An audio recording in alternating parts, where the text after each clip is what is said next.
12 iyulda Türkmenistanda raýatları ýokary we orta hünär okuw mekdeplerine kabul etmek kampanýasy başlandy. Munyň ideýany Aşgabat şäher talipler saglyk öýüniň öňünde adamlaryň uly nowatlary emele geldi. Bu barada Adatlyk radiosynyň habarçysy paýtagtdan maglumat berýär. Habarçymyzyň maglumatyna görä, soňky 3 güniň dowamında saglyk öýüniň öňünde nowaty duranlaryň sany her gün tas 300 adama ýetýär. Olar ýurdun ýokary we orta hünär okuw mekdeplerine isleg bildirýän raýatlar bolup, bu dala şäherleriň ählisi okuwa girmek üçin zerur bolan saglyk barlyklaryndan geçmäge synanýar. Dala şäherlerden haýsy ýokary we orta hünär okuw mektebine okuwa girýändigine garamazdan bu mejburi saglyk barlyklaryndan geçmek talap edilýär. Bu yere gelen oglan gyýdlaryň sany yüzlerçe, ýöne saglyk işärleriniň sany ören çäkli. Şol sebäpli raýatlar yssyk howada nowatda bir näçe sagat garaşmaly bolýarlar. Netijede bu ýerde galy goplyk adamlaryň arasynda nägilelik döreýär diýip, ýokary okuw jaýynyň giriş synaglaryna girmek üçin saglyk barlygyndan geçmäge gelen Aşgabatly gyýd anonimlik şertinde gurrun berdi. Dala şäherleriň ençemesiniň habarçymyza aýtmagyna görä, saglyk öýüniň käbir işgärleri bu galy goplukdan peýdalanyp öz bähwitlerine bir kanun gazanç edýärler. Saglyk işärleriniň köpüsi dala şäherlerden hemme zat gowmy diýip soraýar. Olarum gow diýip jogap berýärler. Şondan soň olar saglyk resminamalaryna hemme zat kadaly diýip ýazýarlar. Käbir işärler bolsa, mysal üçin öýkeniň rentgen barlagy üçin 25 manat soraýarlar. Oglan gyýdlaryň köpüsi yssyk howada garaşmajak bolup 25 manat berýär we resminamasyny destine taýýarladyp alyp gaýdýar diýip Aşgabatly gyýd belledi. Onuň sözlerine görä, bu saglyk barlyklarynyň çäginde raýatlar dürlük gan we gulak burun göz barlyklaryndan geçip öýkeni rentgen suraty hem düşürmeli. Bularyň ählisiniň resmi tölegi 10 manada barabar. Elbetde yüzlerçe adamy bir günde hemme taraplaryň saglyk barlygyndan geçirmek mümkin hem däl. Şol sebäpli bu barlyklar diňe formal görnüşde geçirilýär diýip efirde adynyň üýtgedilip Baba Murat diýip tutulmagyny soran paýtagtly ýaşaýjy aýtdy. Adatlyk ýokarda aýdylanlar dogrusunda Aşgabat şäher talipler saglyk öýünden kommentari alyp bilmedi. Türkmenistanda ýokary we orta hünär okuw mekteplerine kabul etmek kampanýasy 12 iýuldan 27 awgustda çenli dowam eder. Bu barada Ministrler Kabinetiniň 9 iýulda geçiren mejlisinde karar kabul edildi. Türkmenistanyň prezidentiniň buyruguna laýyklykda okuwa kabul etmek boýunça giriş synaglary vilayet merkezlerinde we Aşgabat şäherinde geçiriler. Geçen ýyllardan tapawutlykda bu ýyl näçe adamyň ýokary okuw mektepleriň talipleri boljak aýdyňlaşdyrylmady. Geçen okuw ýylynda ýurdun ýokary okuw mekteplerine 14.337 student we orta hünär okuw mekteplerine 9490 okuwçy kabul edilipdi. Adatlyk bilen söhbetdeş bolýan synçylar we türkmenistanylar ýurdun ýokary okuw jaýlaryna girmäge isleg bildirýän raýatlardan uly möçberde para talap edilýändigini nyktaýarlar. Şeýlede Türkmenistanyň bilim pudagyny öwrenýän yerli synçylar Türkmenistanda berilýän bilimiň hiline soragly garaýarlar. Olar studentleriň we professor molimleriň döwletiň medeni köpçülikliğin çärelerine ýygyderli gatnaşmaga mejbur edilýändiklerini aýdýarlar. Muňa garamazdan geçen ýyl enatalaryň ençemesi bilen söhbetdeş bolan habarçylarymyz yerli ýokary okuw jaýlaryna okuwa girmäge synanýan dala şäherleriň sanynyň görnetin artandygyny habar berdiler. Olar bu ýagdaýy global pandemiýa sebäpli ýurtlaryň arasyndaky hereket çäklendirmeleri we munyň netijesinde ýaşlaryň ýokary okuw üçin daşary ýurtlara sapar etmeginiň öňünde dören päsgelçilikler bilen düşündirdiler. Häzirki wagtda Türkmenistanda harby bilim berýän okuw jaýlaryndan daşary 21 sany ýokary okuw jaýy hemde 41 sany orta hünär derejesinde bilim berýän jemi 62 ýokary we orta hünär mektebi bar. Lewapda köp gatly jaýlaryň ýanynaky ýanaşyk ýerlerde gurulan tandyrlar, kömekçi jaýlar we awtolog saklamak üçin gurulan garajlar, şol sanyny ýaşaýjylaryň guran haýatlar hem ýumrulýar. Bu ýok haýyklyk sebitde bolan we adam pidalaryny getiren gaw partlamasynyň ýa-da gawat gelýär we onuň sebäbi resmi taýdan ol jaýlaryň ýangyn söndürjüleri ýa tiz kömek ulaglaryny päsgelçilik töretmek bilen düşündirilýär. Sebitin däni, farap, çärjek etraplarynyň häkimleri kanun esasynda bolmaly ýerinden 20 santimetr artyk köçe çykan hayat ya jay bolsa hem ýykdyrýar diýip habarçy jaýlary ýykalyp ziyan çeken ýaşaýjylaryň büyük haýyklykda kimdir ýerleri bähwit görýän bolmasyny ýanyny hem sözüne goşdy. Guruluşyk materiallary, kerpiç we sement, agaz önümleri ýurtda hem işede ardan näli. Ýöne soňky ýyllarda, hususan geçen harasatdan soň has gymmatlady. Häzir bir bişen kerpiç 2 manatdan satylýar diýip anonimlik şertinde gurulşan türkmenawatly ýaşaýjy büyük gynçylygyň maşgalasy ulanyp goşmasy jaýlar bilen mydar edýän adamlary bergi borja batyp başga ýerden jaý gurunmagy mejbur etjekdigini ýytady. Ol jaýlar bir ýylda gurulmady. Häkimiýetler ruhsat bermese asla hem gurulmady. Ýykyljak bolsa adamlar goşmasy jaý däl, garaj hem, tamdyr hem gurmady diýip adyny aýdylmalygyny soran ýaşaýjy ýurtdaky ýer, mellek, jaý problemasynyň emeli, bilkastan çuňlaşdyrylýany meňzeýänligini belledi. Lewapdaky goşmasy ýa bekanun jaýlaryň ýykylşy barada habar Marsewtiniň häkimiýetleriniň bekanun ýylýän mellekleriň ýerine alınjakdygy. Ol ýerlerde gurulan jaýlaryň ýumruljakdygy barada beren duýdurşynyň ýanyny gawat geldi. Azatlyk bilen gurulşan marly ýaşaýjylaryň ensemesiniň tasdiklamagyna görä, öz jaýlarynyň ýanynaky ýanaşyk ýerlerden goşmasy jaý, garaz guran raýatlar 1995-2000-nji ýyllar aralygyny pul töläp, ol ýerleri häkimlikleriň işgärlerinden degişli resminamy esasyny satyn alypdyrlar.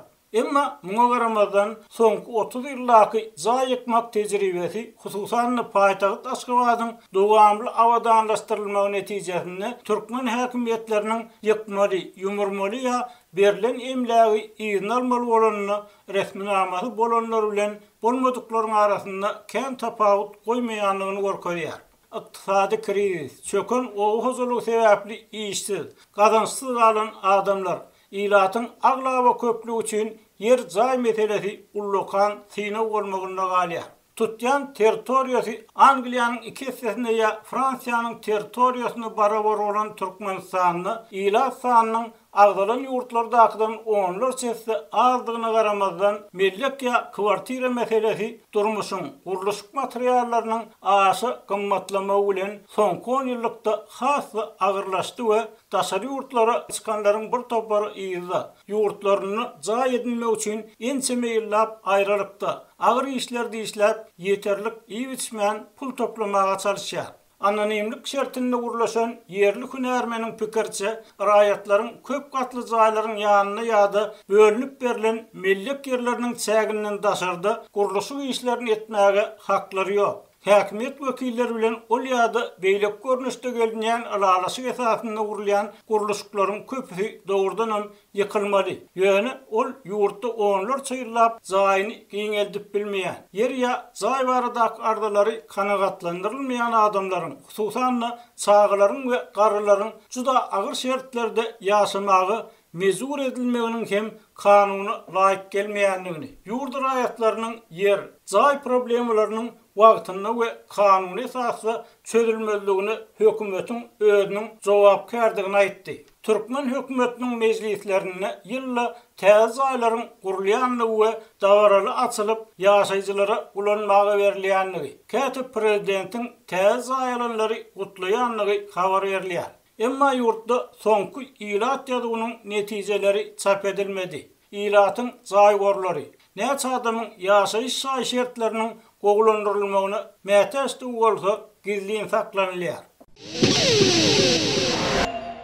Türkmenistanda dowam edýän ykdysady kynçylyklaryň giňeýreýän işsizligiň we badarlardaky gymmatçylygyň fonunda ýurtda ogurlyk we adamlaryň öldürilmegi bilen bagly hadisalar barada barha köp maglumatlar gelip gowşýar. Bular barada Azatlygyň habarçylary we garaşsyz neşirler habar berýärler. 12-nji iýulda garaşsyz Türkmen News neşiri Daşoğuz şäherindäki Bay Owa diýilip adlandyrylýan etrapçada 19 ýaşly student gyzyň goňşusy tarapyndan öldürilendigini habar habar berdi. Bu maglumaty Azatlygyň sebitdäki habarçysy hem tasdiklady. Onuň sözlerine görä Daşowdyň 6-njy mektebiniň beden terbiýe muallimidy aýdylýan raýat ogurluk etmek üçin goňşusynyň öýüne giripdir. Öýde hiç kim ýokdur. Öýden muallimiň öňünden jaý eýesiniň medisina uniwersitetinde 1-nji kursy tamamlap, diňjalşda öýüne dolanyp gelen gyzy çykypdyr. Şonda jinaýaty amala aşyrandy aýdylýan muallimiň goňşusynyň gyzyny paltalap öldürendi aýdylýar. Türkmen News neşriniň maglumatyna görä, bu waka gyzyň ejesi we uýasy beýleki bir goňşularyna sadaka giden mahaly bolýar.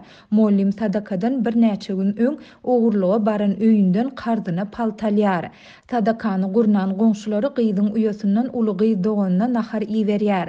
Gyzjağız öýüne gelende jaýyň howlusynda gyz doganynyň gan içinde yerde yatandygyny görýär. Gyz gygyryp başlaýar we wakanyň bolan ýerine adamlar üýşýär. Ejesi öldürilen gyzynyň gapdalynda goňşularyna kard beren paltasyny görýär diýip neşir özüniň sebitdäki çeşmesiniň sözlerini titirleýär. Habara görä şonda adamlar paltany kardyna alan goňşa we onuň ogluna tas özleri temmi berjek bolýarlar. Ýöne ata we ogul polisiýa tarapyndan tutsak edilýär. Olar maşgalanyň öýündäki seyfini ogurlamak islendiklerini boyun alýarlar. Olar özlerini gören gyzyň gaçmaga synanşandygyny, ýöne onu howlu jaýyň derbezesiniň goloýunda tutandyklaryny we öldürendiklerini aýdypdyrlar diýip neşir çeşmesiniň sözlerini getirýär. Ýurt raýatlarynyň öýleriniň talanmagy we şol döwürde olaryň öldürilmegi ýa-da yaralanmagy bilen bagly hadiseler barada Azatlygyň Aşgabatdaky habarçysy hem habar berýär. Habarçymyz geçen hepde paýtagtyň Magtumly şaýoly we Kemine köçeleriniň goloýundaky bir jaýyň talanandygyny we ondaky är aýalyň pyçaklanandygyny, olaryň gyzynyň zorlanandygyny aýdýar.